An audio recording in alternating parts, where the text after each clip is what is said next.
할렐루야. 오늘은 예수 그리스도의 오심을 기다리는 대림절 마지막 주일이 네 번째 주일입니다. 주 예수 그리스도의 사랑과 평화가 여러분과 여러분 가정에 충만하시기를 간절히 축원드립니다. 오늘은 성탄절 전날입니다.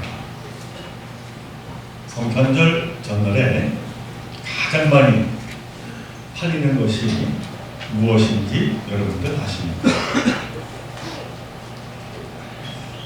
저도 잘 사실은 모릅니다만 아마도 상대에 따라 다르지 않겠습니다. 어린아이들에게는 장난감이 가장 갖고 싶은 선물일 것이고, 또 사귀는 남녀라면 무리해서라도 값비싼 선물을 서로 하려고 하지 않겠습니다. 오래된 부부라면 아마도 그냥 넘어갈 것 같습니다만, 그래도 성탄 케이크 정도는 준비하시기를 바랍니다. 오늘 오후 성탄 축하 행사에서 선물 교환하는 시간이 있습니다만, 이번 성탄절에 서로의 마음을 담은 작은 선물이라도 준비하셔서 행복 가득한 성탄절을 만들어가는 여러분들 되기를 바랍니다. 저는 오늘 이처럼 대림절 네 번째 주일을 맞이해서 여러분에게 두 가지의 질문을 드리며 오늘 말씀을 전하려고 합니다. 그 질문 하나는, 당신은 하나님을 어떻게 알게 되었나요? 하는 질문입니다. 그리고 또 하나는, 당신은 하나님이 어떤 분이라고 생각하고 계시나요? 하는 질문입니다. 이 두 질문은 한동안 인기를 끌던 성경이 읽어지네 라고 하는 책 서두에 나오는 질문이기도 합니다. 쉬운 질문이듯 하면서도 실은 선뜻 대답하기가 쉽지 않은 질문이기도 합니다.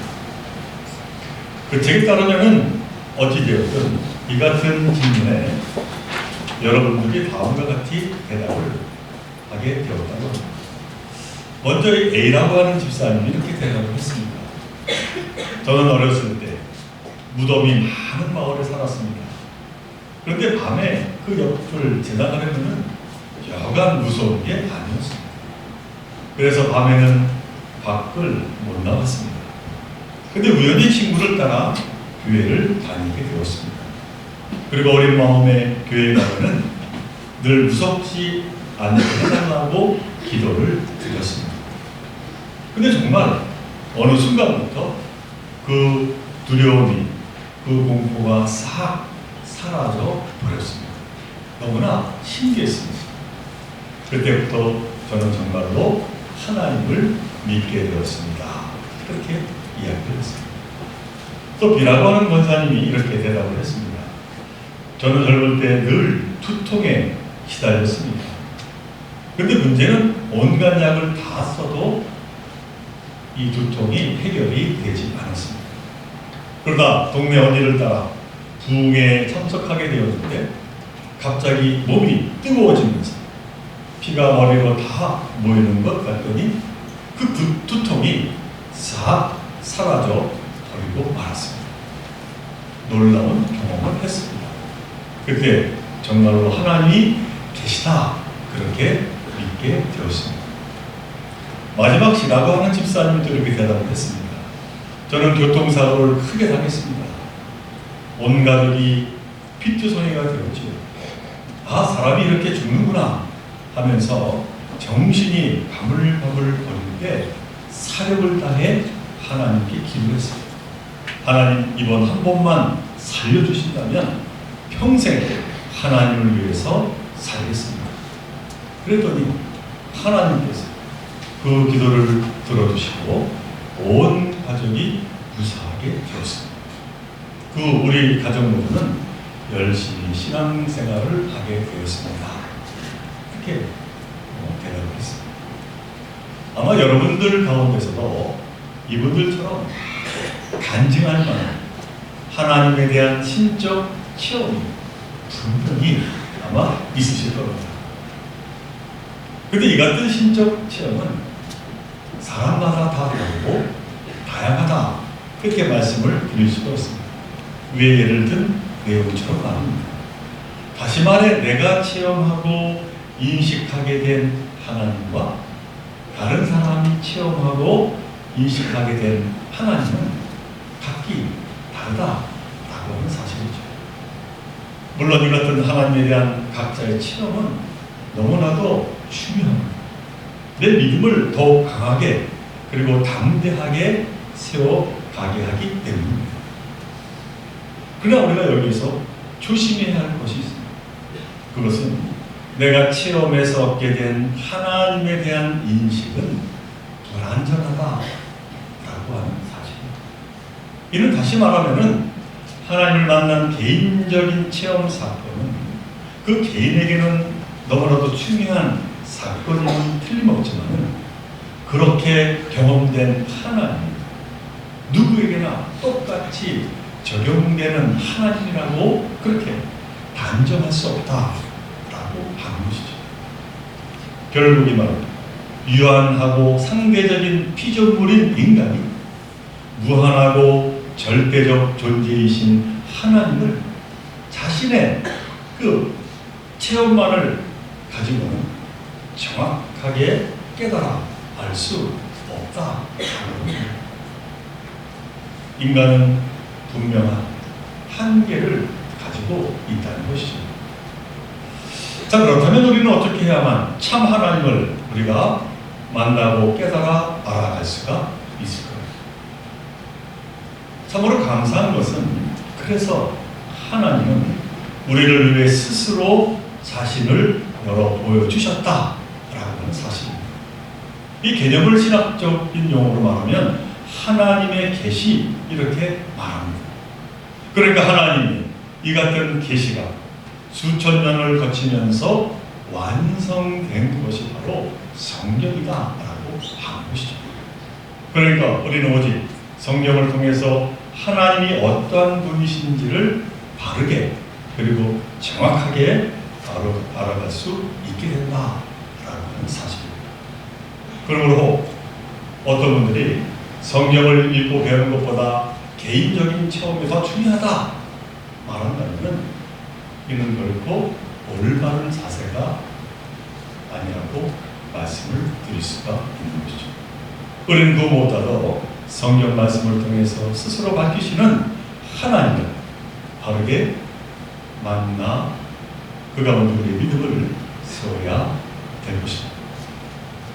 자, 이처럼 하나님께서는 어느 날 갑자기 어느 한 사람에게만 자기를 열어 보여주시는 것이 아니라 역사 속에서 지속적이고 점진적으로 자신을 나타내 보여주셨습니다. 근데 그 중심에 가장 결정적인 사건이 하나 있습니다. 그것은 바로 이 땅에 아기 예수 그리스도의 탄생, 곧 메시아의 오심이다 라고 하는 것이죠.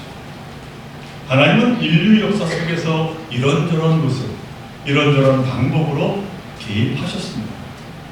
그러나 인간은 여전히 악하여서 멸망의 길로 치닫고 나갔습니다. 하나님 보시기에도 도저히 희망이 없었다라고 하는 것이죠. 그러나 하나님은 인류를 포기하지 않으시고 중대한 결단을 내리십니다. 하나님이 직접 인간사에 내려오셔서 개입하시겠다 하는 그러한 결단이셨습니다. 그러므로 아기 예수의 탄생, 곧 성탄절이 그 무엇보다도 복되고 기쁜 이유는 이처럼 인류를 악에서 구원하시기 위해 하나님의 본체이신 독생자 예수 그리스도를 이 땅에 보내신 날이기 때문이다 라고 하는 사실. 자, 그런데 하나님이 독생자 예수를 힘센 영웅으로 우리 곁에 보내시지 않았습니다. 연약한 갓난아기로 보내셨다라고 하는 것이죠. 이것이 바로 하나님이 일하시는 방법이요, 하나님이 행하시는 구원의 섭리다라고 합니다. 오늘 본문인 누가복음 2장 3절 이하의 말씀을 우리가 다시 한번 제가 공부해 드립니다만, 바로 이처럼 아기 예수를 우리에게 보내주셨음을 말씀합니다. 모든 사람이 호적 등록을 하러 저마다 자기 고향으로 갔다. 요셉은 다윗 가문의 자손이므로 갈릴리의 나사렛 동네에서 유대에 있는 베들레헴이라는 다윗의 동네로 자기의 약혼자인 마리아와 함께 등록하러 올라갔다. 그때 마리아는 임신 중이었는데 그들이 거기에 머물러 있는 동안에 마리아가 해산할 날이 되었다. 마리아가 첫 아들을 낳아서 포대기에 싸서 그 위에 눕혀 두었다. 여간에는 그들이 들어갈 방이 없었기 때문이다 하는 말씀입니다. 아니, 왜 하나님이처럼 당신의 현존인 독생자 예수를 그렇게 연약한 갓난 아기로, 그것도 마국간에서 태어나게 하셨습니다. 우리가 성경을 보아하시듯이 이스라엘의 역사는 힘센 제국과 깊은 관계가 있습니다. 곧 애굽 제국의 압제로부터 탈출해서 세워진 이스라엘은 그 이후로도 계속해서 여러 제국에 의하여 시달려 왔습니다. 아시리아, 바빌론, 페르시아, 그리스, 로마, 저들은 연이어 이스라엘을 침략하고 지배했습니다. 그 순환의 역사 속에서 이스라엘 백성들은 힘센 그 제국의 압제로부터 자신을 구해줄 그리스도, 곧 메시아를 기다려왔습니다. 근데 그 구세주가 힘센 영웅이 아니라 연약한 갓난 아기로 오게 되었다고 성경은 말하고 있는 것이죠. 근데 더 놀라운 사실은 이 초대교회 성도들이 이 같은 사실을 일컬어서 복음, 곧 기쁜 소식이라 그렇게 그들은 믿고 선언을 했다라고 하는 사실입니다. 자, 그런데 과연 이것이 복음일 수가 있겠습니까? 로마 제국의 그 지배를 받고 고난과 고통 가운데 있는 이 이스라엘 백성들에게 어떻게 이 갓난 아기가 태어난 것으로 거기에서 힘을 얻고 메시아라고 그들이 고백할 수 있겠는가라고 하는 것이죠. 오늘 본문의 말씀 바로 앞에는 예수님의 탄생 시기가 아우구스투스 황제 때임을 밝히고 있습니다. 누가복음 2장 1절로 2절의 말씀입니다. 그때 아우구스투스 황제가 칙령을 내려 온 세계가 호적 등록을 하게 되었는데 그 첫 번째 호적 등록은 구레네오가 시리아의 총독으로 있을 때에 시행한 것이라 하는 말씀입니다.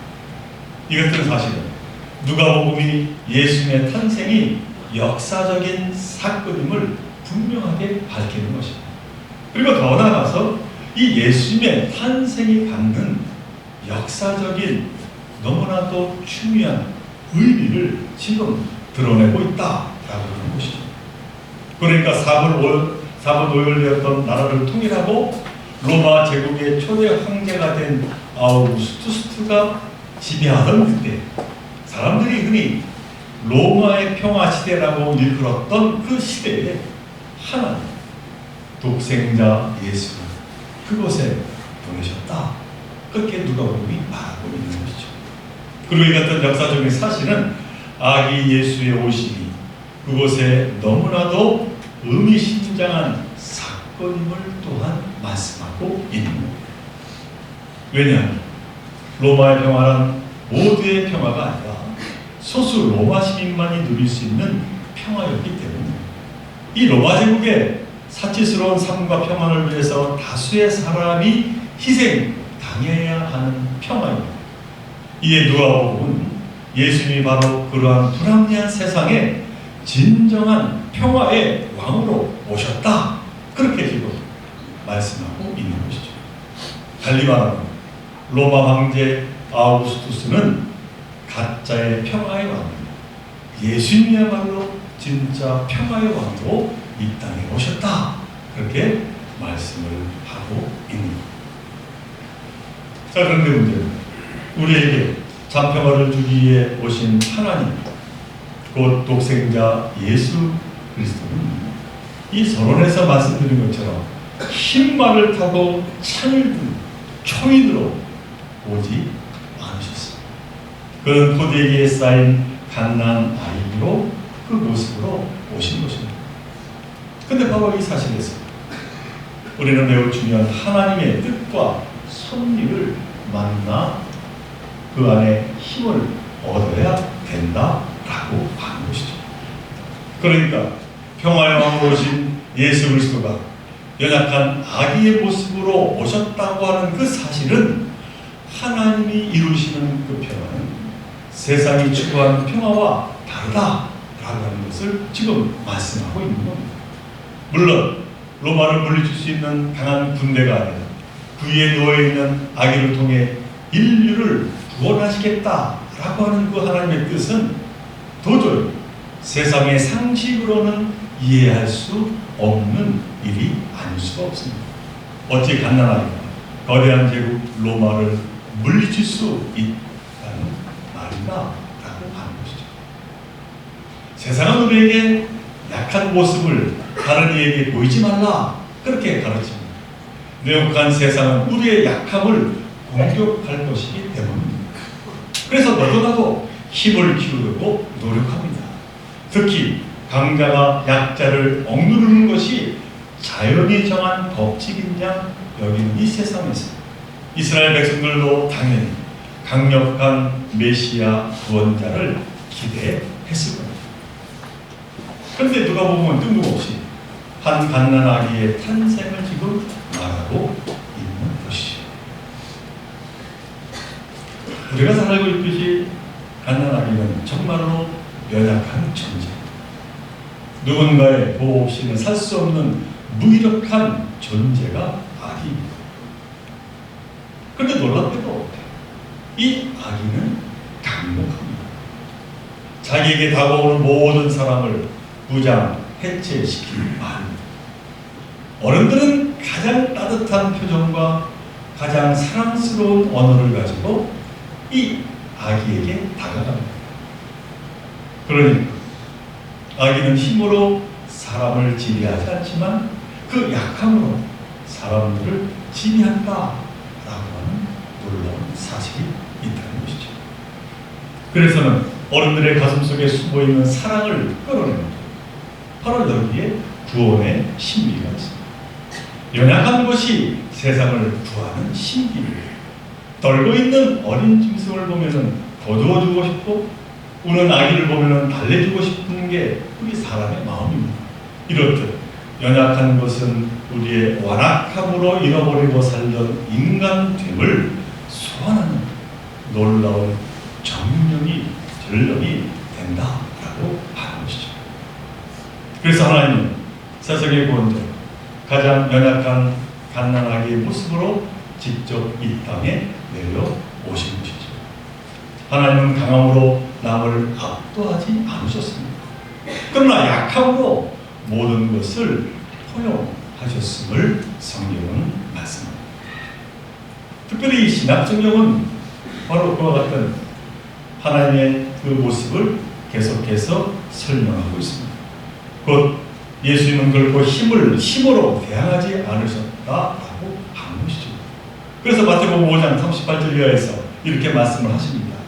또 눈은 눈으로 이는 이로 갚으라 하였다는 것을 너희가 들었으나 나는 너희에게 이르노니 악한 자를 대적하지 말아라. 누구든지 내 오른편 뺨을 치거든 왼편도 돌려대라.